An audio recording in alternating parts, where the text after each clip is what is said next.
So next, comparing strategy with competition and looking at, lots of variables you can see here, from testimonials, which I find interesting, social conversations in measuring and monitoring those, publishing frequency of the content on your website. There are tools and technologies that allow you to measure and track all of this and not just, subjectively look at this stuff, by guessing. This is really important data, particularly when you start looking at your marketing spend and how you stack up versus the competition. Looking at SEO performance, this is a graph from our technology platform, powered by SpyFu, I might add, that is showcasing, comparative SEO performance of one website versus another, my site versus another site, and showing where we're gaining market share versus the competition. So I thought you'd find that interesting. Another great source to keep tabs on your competition is to just use Google News feeds. Either do individual searches or set up RSS feeds and go check in. I happened to do a search for content marketing and custom publishing on Google, and I was happy to find that ideaLaunch came up number 6 or whatever it is there today. I just ran this a few minutes ago. So that's an interesting way to keep track of how your competitors are getting in the news. Google Hacks, pretty good book. I think it's getting a little bit outdated now, to be truthful. But it does have some great, quick, fast resources to use Google as a quick, fast research tool to gather data. Some of our favorite hacks are on there. Comparing traffic statistics and trends is something that you will find increasingly important, particularly if you can catch surges where your competitors are moving ahead of you at a quick, rapid pace. Those will tend to raise the blood pressure of your management team and make a case for taking some action on your website. Here we compared Target and Walmart, and surprisingly very close to one another, almost neck and neck with organic listing positions. Next, comparing not only pay-per-click keywords but the spend. Mike's going to talk about that a little bit today, so I won't dig too deep there. But a great way to dig in and find good information.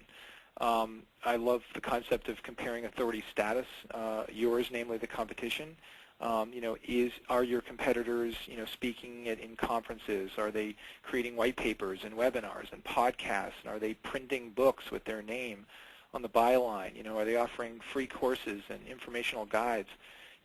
Taking a look closely at the projected authority status of your company versus the competition can also reveal a lot of things like conversion rates that might be higher, better job of earning trust and turning browsers into believers and believers into buyers. So there's a lot going on with some of these things and really worth comparing.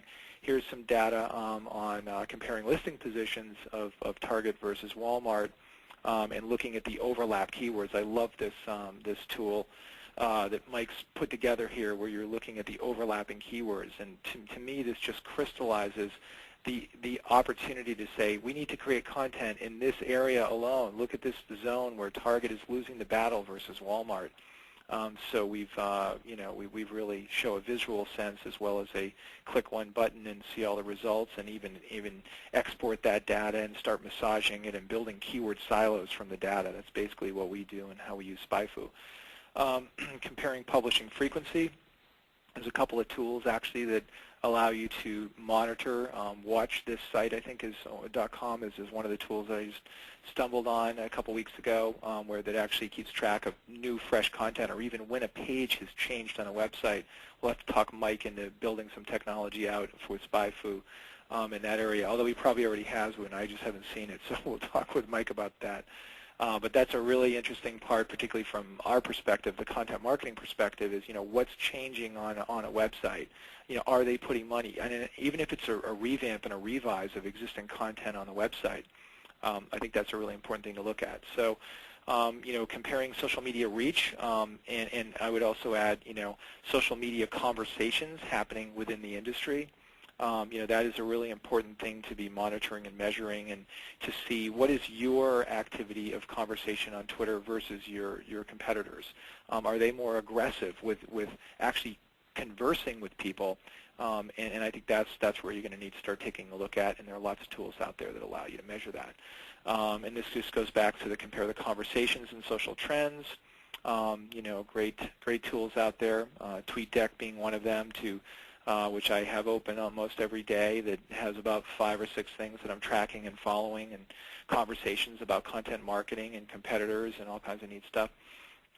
Compare testimonial power, something we often overlook. Literally reading their testimonials and making an evaluation with how important they are, and comparing inbound marketing statistics and looking at actual conversion rates and the number of inbound links coming to a particular website, another important factor, and looking at where those links are, another critical factor. Are they listed in directories that you might not be listed in? Are there links coming from press releases out on PR Web or some other source? Where are their links coming from? Do they have content widgets that are pushing links out and feeding links back to their website, maybe pushing content out and getting links back to their site? These are all things you need to analyze, and I'm sure most of the people on the line realize that and understand that. But comparing inbound links alone would be a great way to do some competitive intelligence to really see what's driving top listing positions. Looking at internal link strategy, another fascinating subject often overlooked. How many internal links is a company building on their website, a competitor building on their website? We have seen so often that one of the greatest and easiest sources to improve listing positions is just to build internal links within websites. We have companies, many of which are companies that we're working for, clients that have signed up with ideaLaunch for content development services, that have gold mines. They have just thousands of pages of content on their website that is not properly linked, that isn't supporting particular keywords that, for example, might already be achieving positions 11 through 50 at Google, and just by building some internal link strategy, supporting those pages that are almost in the top 10 from other pages that are deeper in their website, you can really improve your listing positions well. So at the same time, managing or tracking whether a competitor is properly building internal link strategy and whether they're growing their internal link strategy is another great competitive resource.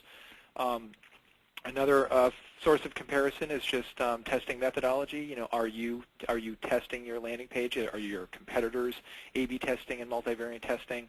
You can learn a lot from those tests and actually set up different computers to see what their pages are and keep track of the pages. Most importantly, keep track of which pages are winning in the end. Those pages will end up being selected in the end of the day, and you can build from that. So one more slide for you, and that's just some actual model madness, over here you could call it. And if you really want to really dig deep into competitive intelligence and really go crazy with it, there's some interesting models that you can look up in Google. One is called SWOT, and it's just making an assessment of your strengths and weaknesses and opportunities and threats that you have versus your competition, and creating these sort of 4 quadrants that summarize your position and your strengths and weaknesses and sort of grade your areas. Another concept is this sort of strategic group map, where you plot where your company and your competitors are going based upon just 2 variables that you feel are the most important variables, like pricing or product quality or content quality or whatever variables you want to focus on. And by sort of graphing those and working those into charts, you can see where the open spaces are and where you win and where they lose, and you can build momentum around those opportunities.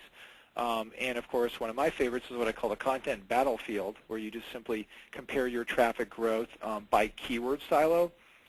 So if you're, say, Walmart, and you are really trying to look at how you're doing versus a competitor in the baby safety zone, silo, you can look at 50 or 100 keywords and track the listing positions of those particular keyword phrases, and to find lift where the competitor has gone ahead and you haven't, maybe because they're creating more content than you are around that particular group of silos.